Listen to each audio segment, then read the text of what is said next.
Welcome to Necessi-Tea. I'm Marguerite Pierce. And I'm Lindsay Jackson. Today, season 1 comes to a close.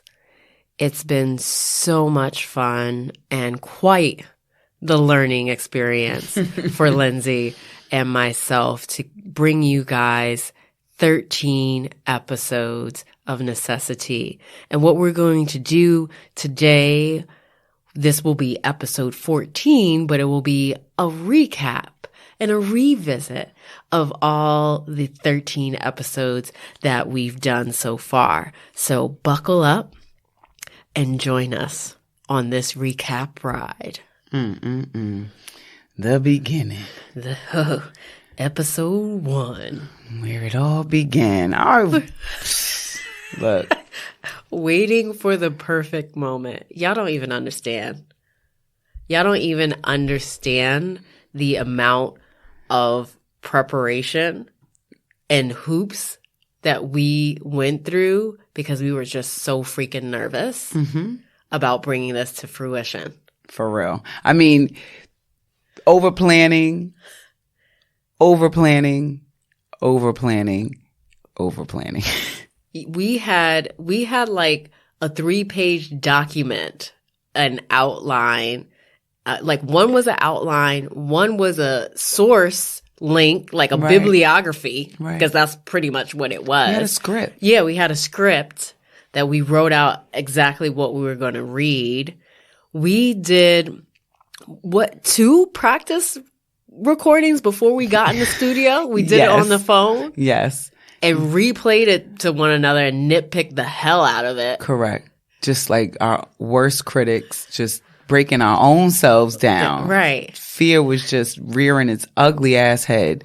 Every time we were like, oh, wait, no, I don't like the way my voice sounds. Yeah. No, wait, I didn't say that right. Yeah. Wait, no. And then, but we did that too when we got into the studio. Yeah. Because I remember there's a chunk in the middle that we recorded like twice or 3 times. Or the first tea time, I think we did several. A bazillion times. Renditions. Yep. Man. So I think it's funny though, because it's like waiting for the perfect moment, and we were waiting for the perfect moment in so many different ways to get started with the podcast. And then even when we were recording the first episode, wanting it to sound what we thought was perfect. Right. But in actuality, we sound disconnected. Correct. Because we weren't flowing. We were reading from a piece of paper. Right. Exactly. And it sounds disconnected, even though we were in the same room. The energy that I'm feeling right now, that was not present. We had. No. So even like the debrief was like, okay, we've got to flow. But I don't even think after the first episode we talked about like how nervous we were, or, how we were so critical, but it still showed up for us when we got to episode 2. Yeah. Which was about the 4 agreements. And though we were sitting here like talking about these 4 agreements, when we would shut the mic off, we were kind of going against some of those agreements because we were not necessarily being kind to ourselves, right? With that being impeccable with your word. Right. And we were not. We were really hard on ourselves about how we sounded and the content, like super critical, questioning, doubting. Yeah. And it's, I feel like we've come a long way. And I think, I think what we were trying to convey in episodes 1 and 2 is like always do your best. And when you start out, like it's not going to be your best. Like, and you have to be okay with that because you've never done this. But it is before. your best. It's your best for not ever having to do it before. Corrected. Absolutely. Right? Absolutely. Because your best is going to change from moment to moment. So we can't say like 13 episodes in, we can't hold episode 1 to the episode 13 standard. Right. Like it's just have all that experience. Exactly. For real. But it was scary, stressful, but provided so many good moments for learning. Yeah. Lots of insights. Then we did about me getting engaged, the congratulations one. And I think that was like our first step of being like super vulnerable and using the podcast as a platform to kind of sprinkle in some of those vulnerable moments. Cause I was talking about something that was really personal, and was processing it at the same time as sharing it with all of you. So I was like listening back like, oh shit, Elle, you said that? Oh my God. You know, like trying to hide all mobile devices from Peter. Like he's going to listen to this but it really wasn't that bad. But it was the first time being really vulnerable with such a large group of listeners, but just on this platform. Right. You know? Yeah. And I think, that's what happens with podcasting or any type of platform where you're sharing bits and pieces of yourself, because I really, wonder if we could do like some type of survey, like what you think people think about what you say is probably so far from the truth, actually, right? Yeah. Like, so you think, oh my gosh, I can't believe I shared that, but that might have been a breakthrough for some of the listeners. Like, oh, wow. Oh, that was really, I really appreciate Lindsay saying XYZ because that makes me think about the same way I process. Right. And we talked a lot about like breaking societal norms on that episode too. Exactly. And I think that there's a lot of us women, especially, right, who are trying to break free of those societal norms and what are expected of us as women, as moms, as wives. And that really showed up in that episode as well. Yeah, because I think what happens is, with being vulnerable, it's like, oh, are you like giving somebody like access to pick at like your weak spots or whatever you choose to be vulnerable about, and it's like, well, if that's that person's intention, that's no reflection on you. Right. It makes me think of, though, that, was that 8 Mile? And Eminem, he's in that battle. Yes. And he snaps on himself first. Yes, exactly. That's also about being vulnerable. Takes the power away from anybody trying to use your story against yourself. Exactly. So I could definitely say that I'm so grateful for that episode and having the podcast platform in that way, because it also helped me step more into vulnerability. Like I do training and staff development for a profession, right? But I don't share necessarily so much personal stories because it's my work environment, right? Exactly. But to do that here on the podcast, I mean, it's therapeutic, but it's also like inspiring for other people.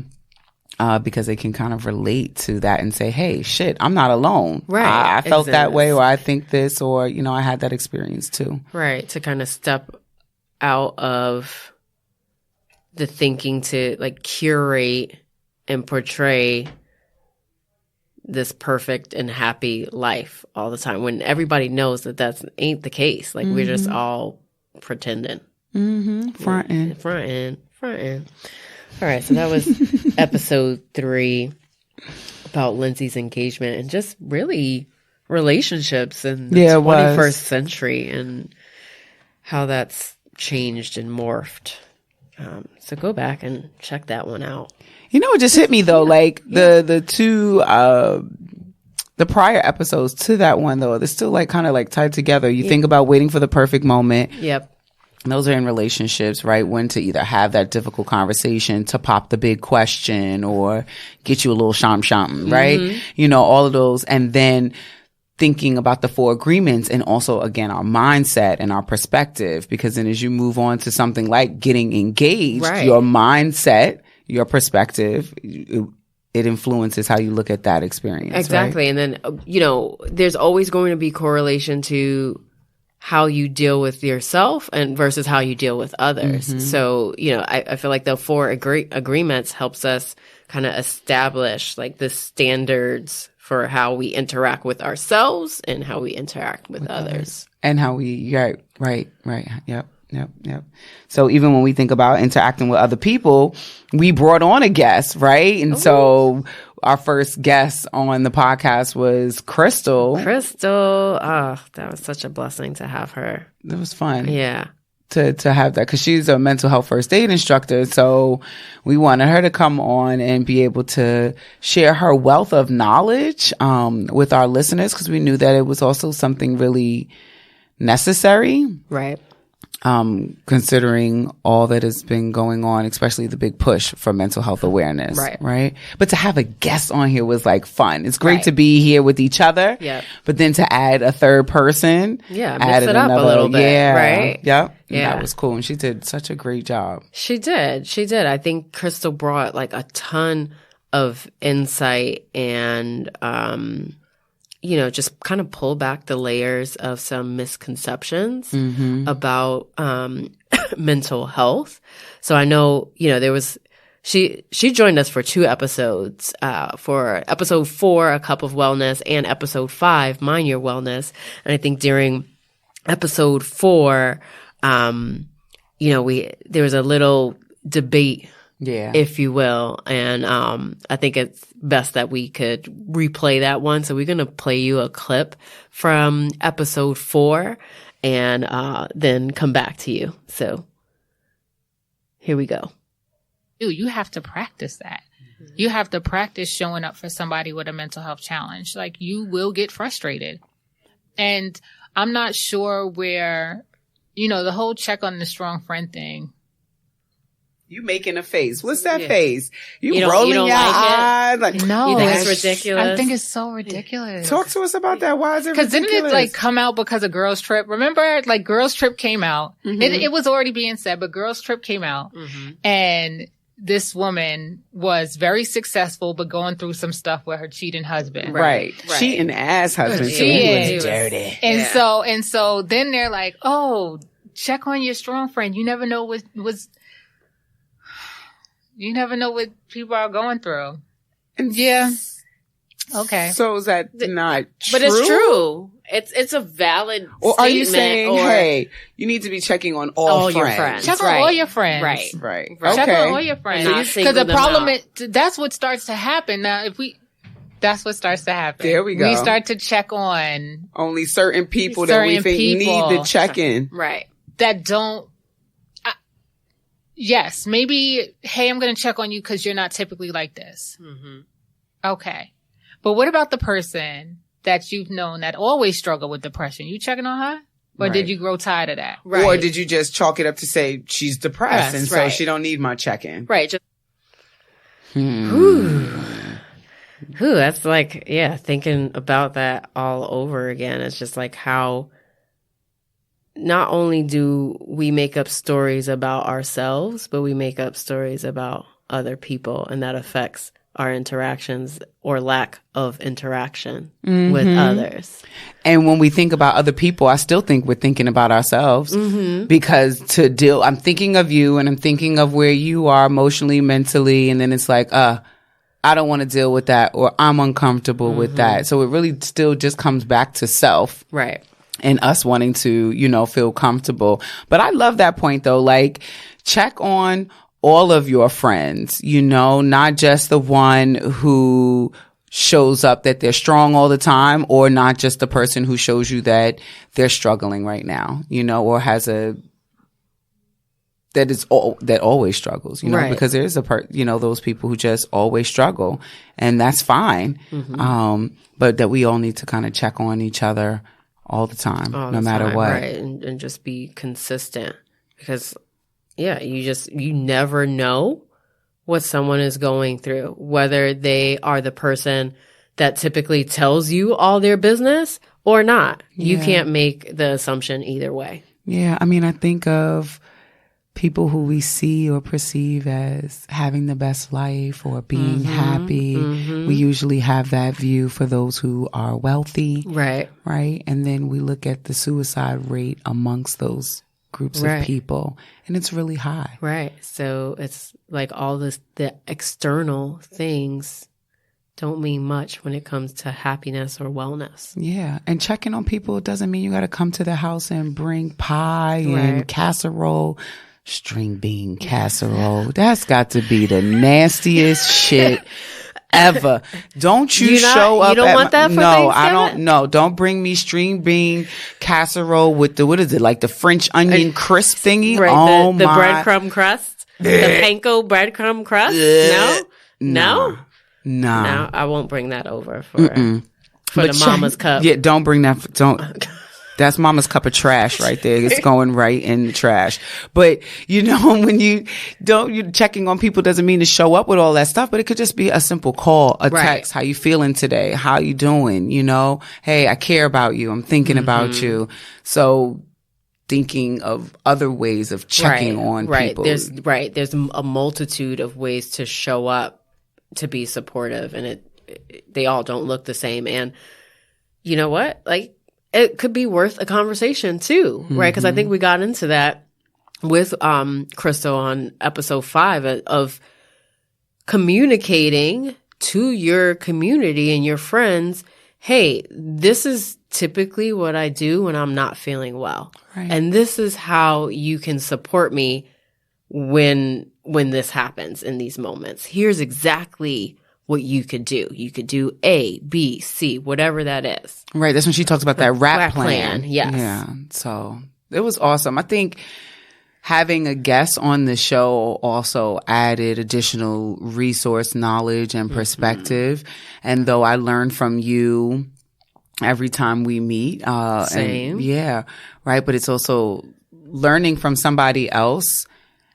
And just learning in general. I still feel like I walked away from both of those episodes with questions for myself. How am I showing up for other people? And also, how am I asking other people to show up for me? Exactly. Like my brother and I, we recently just had this back and forth over the phone. It was quite interesting. I never even got to tell you about that. So my brother, who suffers from bipolar, my dad, who suffers from depression, right? My brother just lost his mother-in-law. She just passed away. And he's talking about how he called our dad to tell him about it. And he's like, yeah, so I told dad that she passed, and he didn't even ask how she died. And see, he's not interested and he doesn't care. And, I needed somebody. My wife wasn't around. My mom wasn't around. I needed somebody to talk to, and he couldn't even talk to me. And I said, so did you tell him that that's what you needed? Right. I shouldn't have to do that with family. You shouldn't have to tell them what you need. If you say somebody dies, you should know that that's what. No. And I was trying to encourage him to even think about our father's own relationship with death. Right. And how he suffers from PTSD, and, death is a trigger for that. So maybe he didn't want to delve deep, only if you wanted to. Right. But trying to encourage him to share what he needed was a hard thing. He thought, I should not have to do that. It should be very clear and evident about what I need and how I need you to show up based off of the story I'm telling you, based off of the situation. But it's clear and evident to him, right? In his mind. Correct. And your dad is not in his brain. Yeah. Oh my God. And it's wild how we do that, how we just even assume within the same family, whether it's your sibling or your parent, that they would get what you're saying if you're not being explicit. Yeah. And it's about being vulnerable. Well, right. It's saying my vulnerability is for me right now. Me telling you that I'm struggling is so that I can get what I need from you, which is that support or that space, whatever it is. But it's my vulnerability that opens the door for that, He would have had to be vulnerable to say, I need you right now. And even when I said that, he was like, I don't never need anything from him. All right, bro. But you know what? You just said it. Right. And you don't even realize. But I have to have compassion for who I'm dealing with and where he is. And his view is distorted. And that's okay. Right. But I have to keep that in mind when I'm conversing with him and not try to force that other perspective down his throat. I can introduce it, right? But I can't tie him to the chair, put his arms behind his back, have somebody hold his jaws open. Right. Exactly. Can't do that. No. Can't do that. No. So that got some information from Crystal that helped me, do that for sure. 'Cause you even think about your own kids and being well for yourself, for them, but also showing them how to be well. And we talk about that in the following episode, which was Grit and Grace. Right. Yeah, no, I think that was one of my favorite episodes, like, because I think we were talking, like, the children were the focal point, but then, like, children in relationship to how we think about them or how we think they think about us, right? Too. So I think that was really rewarding. So I think we are going to go back to a specific clip from that episode and talk about its relevance to us today. So hang on. And this is a clip where we talk about Dr. Shefali's book, The Conscious Parent, right? Yes, okay, yes, cool. Yes. Love that book.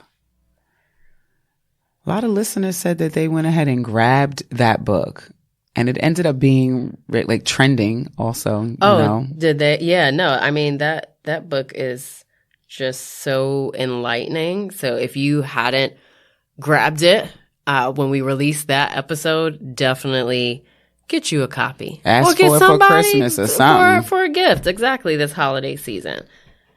Because I think the way she presents it is the child and parent relationship is a partnership. Right. It's like you're in this together. There are going to be things that the parent has to teach the child, and there are also going to be things that the child teaches the parent. And Savannah teaches me something every single all the time day if I let her. Right? Because it really is about that moment where you have to reflect after an experience with your kid. Yep. Right? It's like, okay, what was that about? I always ask myself, who started this? And it's usually me. Right. Right? It's me that starts it. It's almost like I am this persecutor on my kid sometimes when she's just being her genuine, authentic self and just trying to figure everything out. And me, I'm also trying to figure everything out. But as a parent, in my interactions with her, I act like I have it all figured out. Right. And I don't. And you don't. Right. And I think that's another thing. Like, y'all just get out and just go out and get the book. Because we're just going to continue to reference lessons by them babies. Yeah. And, you know, I guess the part of parents acting like we have it all figured out. Mm-hmm. When most of the time, I don't know what the hell I'm doing. Right. Like figuring it out in each moment. And just, I think asking questions to think about different ways to handle the scenarios that come up. Because since we recorded that episode, you know, there's been some life changes in our family that we had to talk to Simone about. So Dexter's mom passed in October, and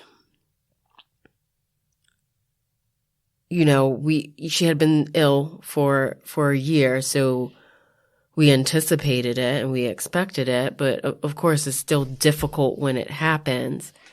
And one of the things that I hadn't even considered leading up to her passing was, I'm gonna have to explain this to Simone.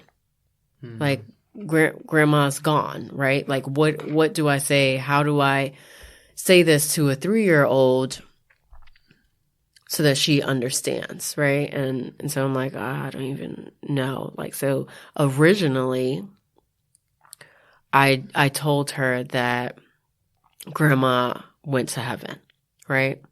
And that's problematic because we don't have a religious practice in our house. Like, we believe in God, and I could talk about God, but we don't go to church. Like, I don't ever bring up heaven. I damn sure don't bring up the concept of a hell, right? Mm-hmm.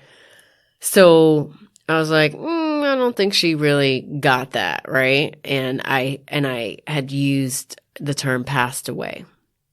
And grandma, you know, went to heaven. We won't be able to, you know, see her or spend time with her anymore. And mommy and daddy are really sad about that. About 4 or 5 days later,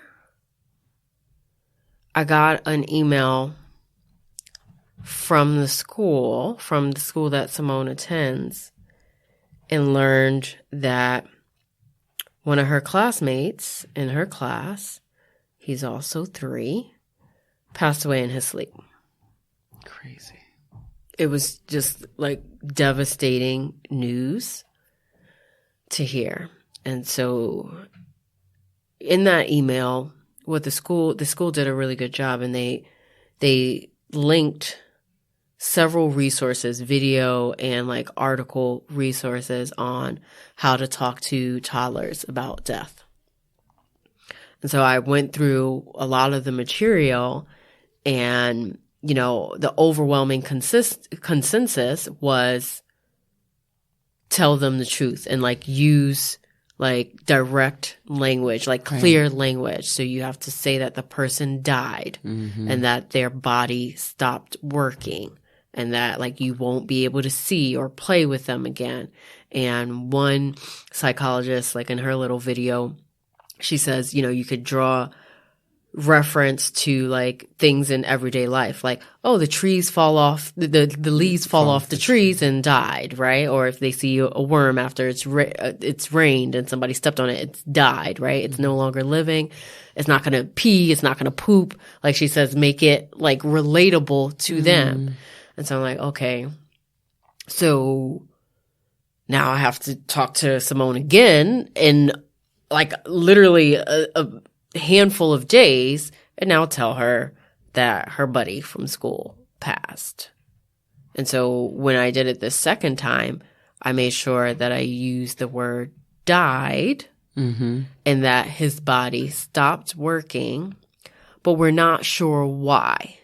Right? Because it's a little different than grandma's body stopped working because she was sick. She was very sick. So I told her that, and she seemed to understand, but she didn't, you know, like she's just like, okay. And then I told her the same thing about grandma, right? So now I'm trying to clean up the original thing that I said about my mother-in-law. And so, you know, going through that, and now fast forward, you know, 3 to 4 weeks after all this has happened, and, you know, she'll come home and then she'll say, oh, mommy and daddy, so-and-so is sick. Like, I'll just call the little boy John. That's not his real name, but she'll be like, John is sick and he didn't come to school today. And then I'll have to be like, no, boo-boo, remember, you know, John died. Like, you won't see him at school anymore. And she did this like a couple of times. And so like Dex and I talked about it, and I was like, oh, like, you know, like that's weird. Like, we've already addressed this, like, but she keeps coming back and saying that he's sick. And he was like, maybe somebody's parent in the school, like they're just saying that Johnny is sick, and they haven't told their kid that Johnny has died. And I'm like, okay, well, that makes this very like confusing for Simone, who's hearing one message at home and a completely different message at school. And I'm like, well, that happens, right? In life. But now I'm wondering, how does she determine what the truth is? Right.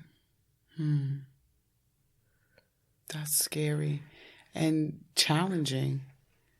Because how do you decide? Right. And I think that I guess that's, you know, part of the experience of life, right? You take information from all these sources, and you have to determine what you believe. Craft what's going to work for you. Right. Yeah. Because, I mean, I remember when my father's dog, they had to put his dog to sleep, and we haven't had death in our family, and I'm grateful for that. But when I had to tell Savannah that the dog's name is Sheba, that, you know, Sheba died. And I remember saying, oh, well, they had to put Sheba to sleep, but Sheba's not going to wake up again. Savannah's the one that was like, Sheba's dead? Like, she's the one that brought me there. And I mean, and then she cried hysterically, but she had the language and I was busy trying to dance around it. Exactly. Because I had never had to have this conversation with her, you know, but she was the one who brought us there to like dead. And once she said the word, I was like, oh yeah. Okay. Yeah. Mm-hmm. And then, you know, went on from there. So we don't have it all figured out. No. And it's okay to not have it figured out. Because again, a part of the societal norms or the lessons that we get is that you're supposed to have everything figured out. And that's bull, because how do you have things figured out that you've never experienced before? If you've never done it before. Like when I'm a parent and when Savannah's 15, it would be my first time being a parent of a 15-year-old. Exactly. You're always adjusting. Exactly. So just going back again to being kind to myself, being impeccable with our word, right?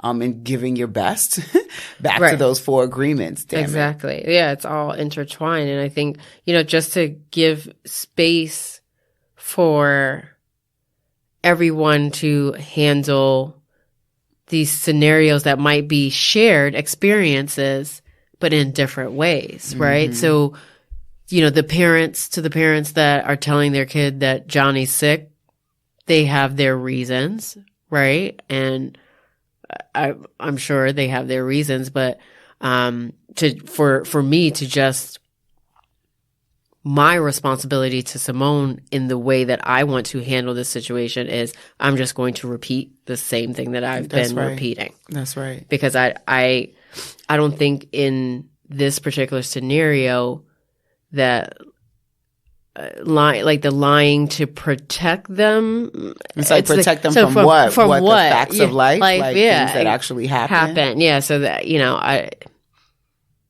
that's not gelling for me in this scenario. So, so, you know, if she comes home this week again, I'm just going to rinse and repeat. Story. I'm just going to say the same thing. And then, you know, she'll talk about something else. And that's kind of scary though too, because I don't always pay attention to the life that comes from the words or things that I tell Savannah to get her to do what I want her to do, what she needs to do, or just to share information. Because think about, okay, Johnny is sick. Now when I'm sick, am I going to just be like, Dag, I'm never going to have to go back to school again because I ain't seen Johnny since he got sick. Right. And he's been sick for 4 months now. Right. It was winter when he was sick. Now we're in the spring and Johnny's still sick. Right. Right. And it's just, because I remember another moment, like Simone had like a running nose or a cough, like, so she was sick. Right. And so now I already told her that grandma died because grandma was sick. And then so now she's like, oh, I'm sick. My body's not working. I'm like, oh. No. Right. And I was like, and you know, and I just say, and you got to keep the same, like the even tone. It's like, no, boo boo, you know, mommy gave you medicine for your cough and you're healing. So your body is fine. Because they are in this space where they're just bringing correlation to everything. Everything you said. You think they didn't listen when you said whatever word 10 weeks ago? Oh no, they listened. They're connecting it. They are connecting it and building understanding in their own little world. Yeah. Oh, I love those kids. I know. Kid, I got one. Yeah. Kid, just one. My coworker just had 2 babies, twins. 2 of them. And I was like, oh, I couldn't do that. And this is the father works at my job, not the mother. Yeah. And he goes, oh, yeah, you could. I said, I just don't want to. You're right. I probably could. But I don't want to. 2 damn babies. That's a lot. But, you know, people deal with it all the time, right? Okay. So that was our episode 6. And episode 7, we had another guest. Fun, right? That was Dana. Dana Smart. Oh, man. And so Dana is a fitness instructor, and she has a whole fitness business. And she really did a good job of whipping our mindset about fitness into shape. Yeah. I was just thinking that. Because, I mean, as she was just dropping gems and, like, you know, no excuses. And I'm just like, damn. Excuse-free Let me zone. just walk out of this room right now because I got excuses up the wazoo when it comes to, you know, physical fitness. Which I then, again, and I don't know if we really touched on it on the episode, though, and we should do one about physical fitness and mental health, because if I'm struggling with depression, I don't have the motivation to work out, which I know working out leads to feeling happier. Right. Right. And so it's like to get started. Yeah. And what that's like for people who have mental health issues. What that looks like. To get started in exercising when you know that exercising is good for your mind and your body. Yeah, I think we should probably do something about that. Yeah. But Dana taught us about also treating yourself a treat day instead of a cheat day. She says she has treats. She doesn't have cheat meals. Because it don't feel right to cheat on yourself. Right. And so she was very big. Again, so language comes up, right? So the words that you're saying to yourself or the words that you're thinking, to just do so responsibly. Oh, yeah. And we're thinking about Thanksgiving coming up. I got a whole treat 4 days, okay? Because you got to treat yourself the day before Thanksgiving, because that's when you're prepping and you're cooking, you're snacking, and you got to taste the stuff and make sure it's really, really good. Then you have to treat yourself the day of, because you're so grateful. And then you sit there at Thanksgiving and it takes you about 5 minutes to devour the food that took 2 days to cook.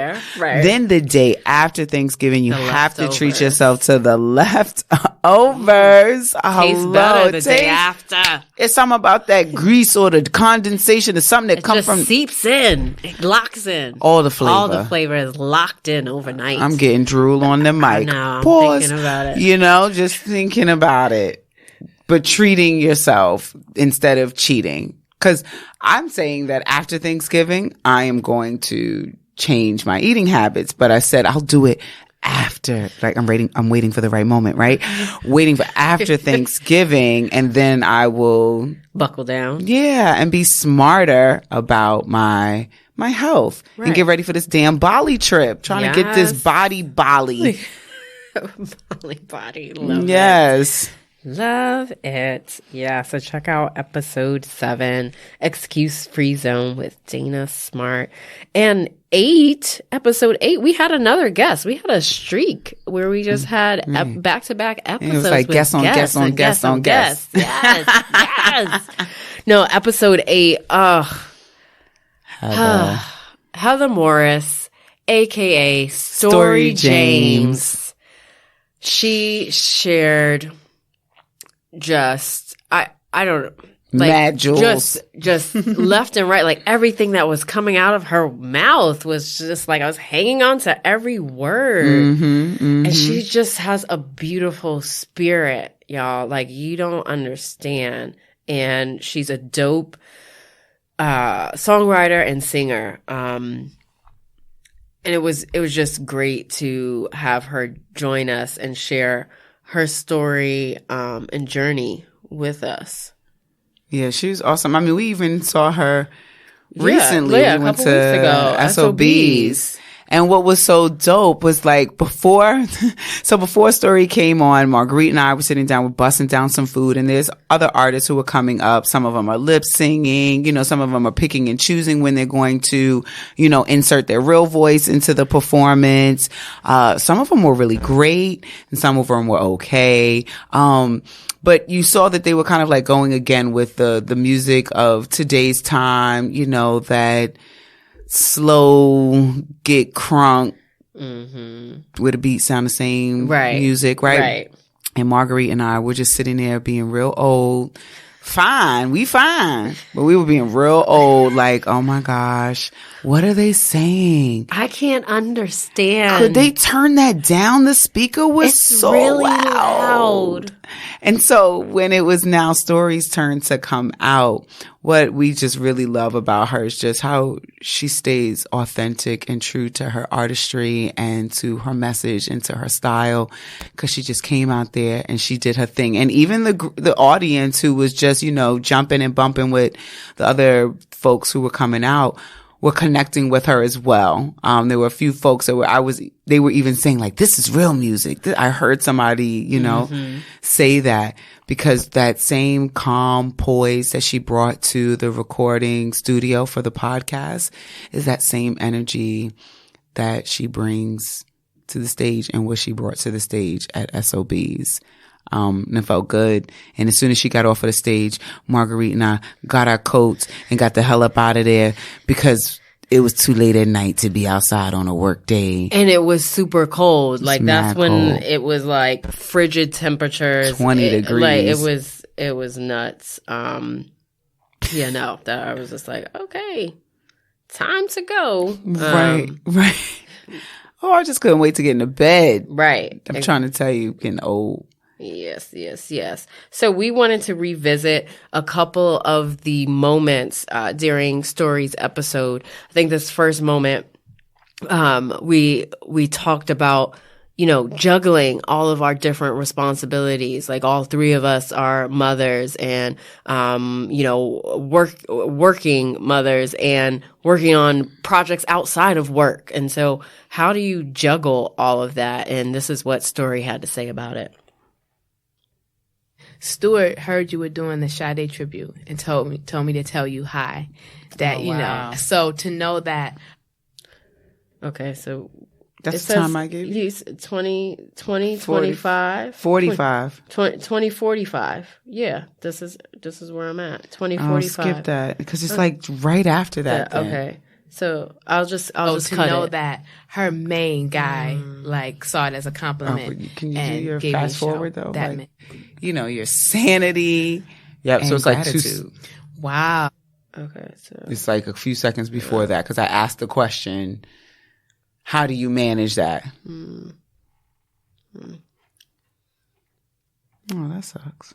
Us women, we wear a lot of wigs and, we have to change it up quite often. Yeah. How do you find balance and still keep, your sanity and gratitude? Wow. I finally accepted that balance does not exist.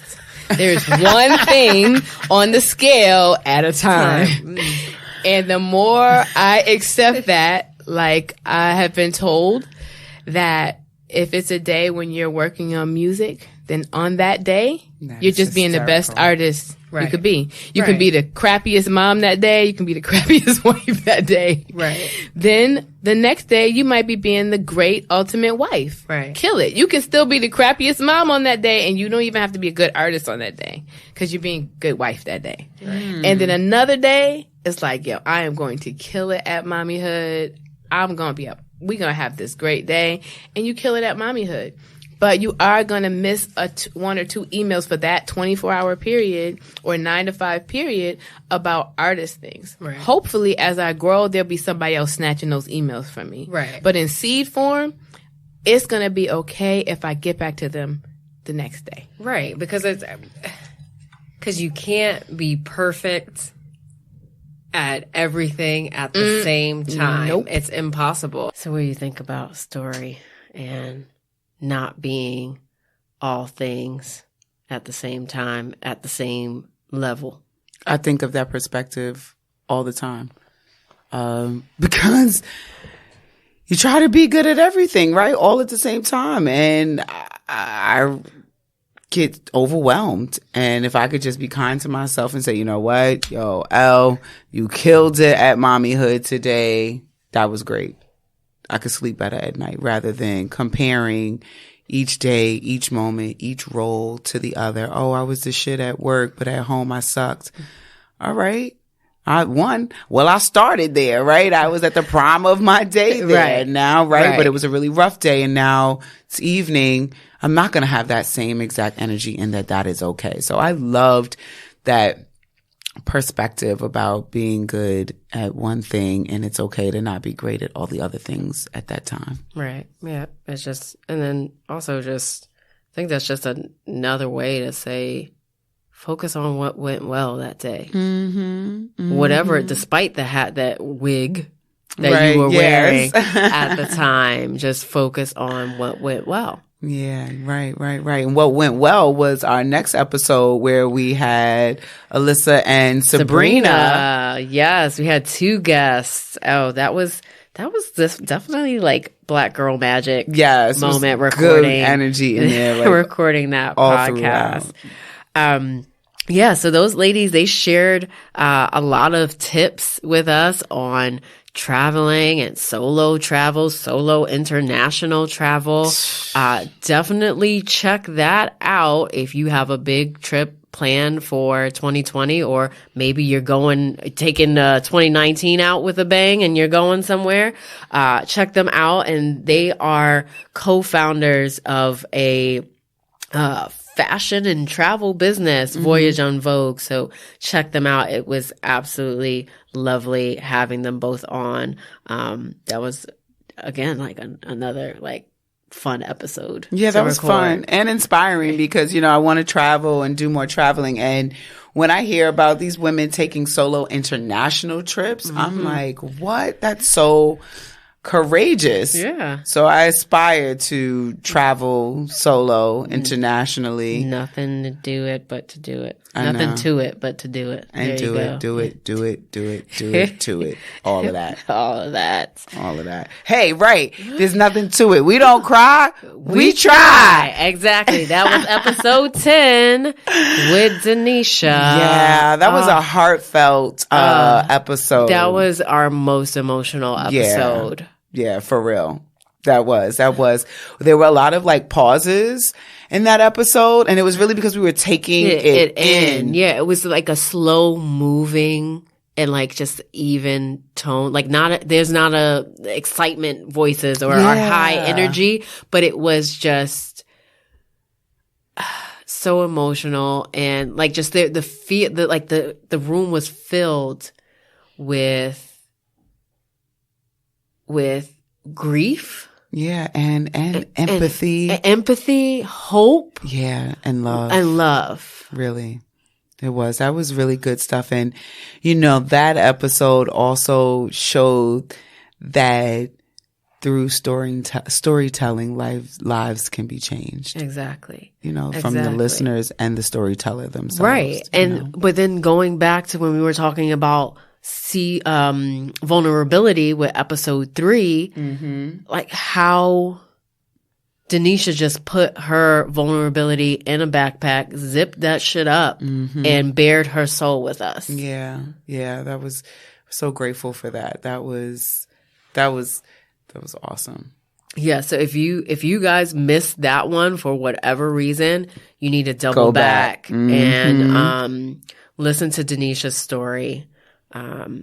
She recalls and walks us through like a devastating loss, and how she came through on the other side of it. Yeah. And I think even sharing that story, what Denisha did, is a segue to, our next episode where it was more about stories and sharing our story, because that's where you kind of interviewed me on my chapter. Yes. In a book that I co-authored. And that felt weird, like being on the other side. I mean, I did it in that congratulations episode. Right. A little bit, but I think I was in I don't know, it was easier for me to talk about all the crazy confusion and joy and excitement and all that conflict with the engagement than it was to talk about me writing and telling a story and being vulnerable in that way. It was like totally 2 different ends of the spectrum in that vulnerability. Right. But I think you did like I said it during the episode, like you did a really good job. 'Cause your voice jumped out of the pages of your chapter. And I think, you know, being able to, again, it's just that damn vulnerability showing up again, right? For you to shout through the pages that you told a lie. Do you know how many people reach out to me after the episode aired and they listen to it and they're like calling me and texting me, that's what really happened to your hand? One of them was an ex-coworker, and she texted me right after, you know, it's Sunday and I listen to podcasts on Sunday and I just heard your episode. That's what happened. And it's funny how we pick and choose what story we tell depending on who we're talking to. Right. And there were certain people that I told the truth to, and there were some people who I didn't tell the truth to, and all for different reasons. But as you know, I do dance with vulnerability, that begins to change as well, where the truth is just the truth and it doesn't matter who's listening because it's always my truth. Right, exactly. And I think we brought up earlier in our recap of, you know, to heck with the folks that try to weaponize your truth against you. Right. Yeah, I was being real Eminem 8 Mile right there. Just put it all out there. Exactly. Because there's always that fear of being busted, right? Like when you tell lies, you're always worrying about getting caught or, you know, that gotcha moment. And I even shared the episode with my ex who, you know, was in my life at that time when that, you know, that situation happened. Yeah. And, you know, they were really grateful to hear that from that experience that I had lessons from it, that there were positive perspectives and positive spins and that there was growth with that. You know, though they're like, you know, oh, I hated that happened to you, you know, but, you know, and then carrying on about the growth part.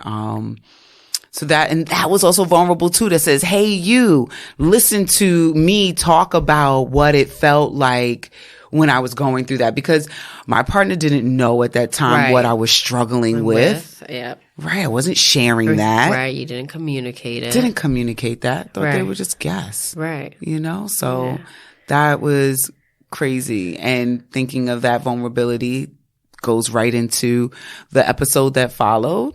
Right. Because you let go of the guilt. Right. And so in episode 12, guilt tripping, we talk about, I really like how we name our episodes. I'm just going to pause there and like just give ourselves like some really good feedback and moment to shine, because I think we do a top-notch job at that. I think so too. Okay. So in episode 12. We need one of those DJ Clues bombs. Yeah. Maybe I can find it. We talk about different forms of guilt. Like we start off the episode with, you know, mommy guilt and how that shows up and what to do when it shows up, how to see it out the door.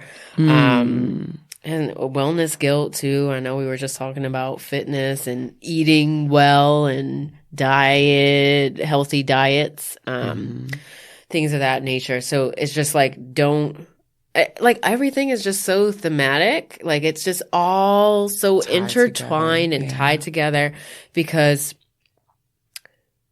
don't beat yourself up over the things that don't go well. Like, so typically like guilt shows up when like your expectations aren't being met, or you're experiencing conflict.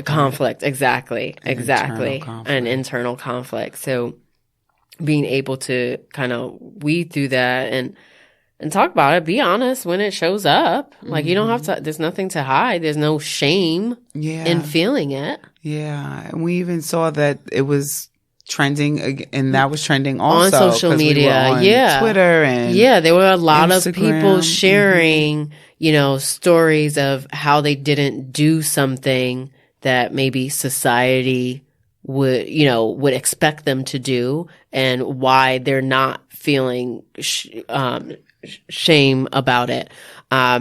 So I think like a thing that was trending was, you know, how when you're on a flight and they say like, if the oxygen mask, like put your mask on before helping someone else with their mask. So, yeah. That was a good one. And then we had you on as a guest and talking about gratitude. And that was also a lot of fun. So make sure you check out that episode because Marguerite shares her journey of writing gratitude for 365 days, where a sister like myself struggles to write it down, each and every day, but I try to acknowledge it, the best that I can. But writing it every day for a year. It's true dedication and commitment, but so transformative. Yeah, it's definitely a life-changing experience. So definitely check that out.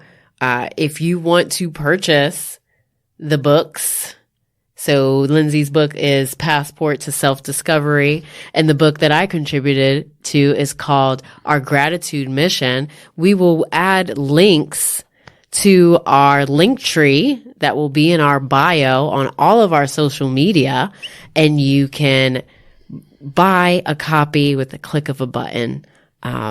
So you can digest and get to know Lindsay and myself a little bit more. Yeah, and so please make sure that you listen to all of those episodes from season 1. And share them with the people you know and love. Spread the word. We really appreciate all the feedback that we've been getting and looking to learn more and figure out how to spice this thing up for you guys for season 2 in 2020.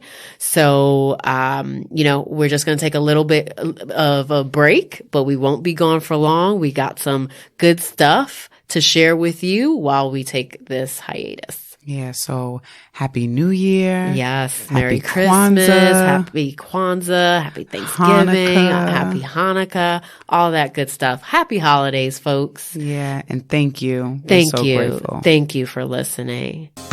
Bye.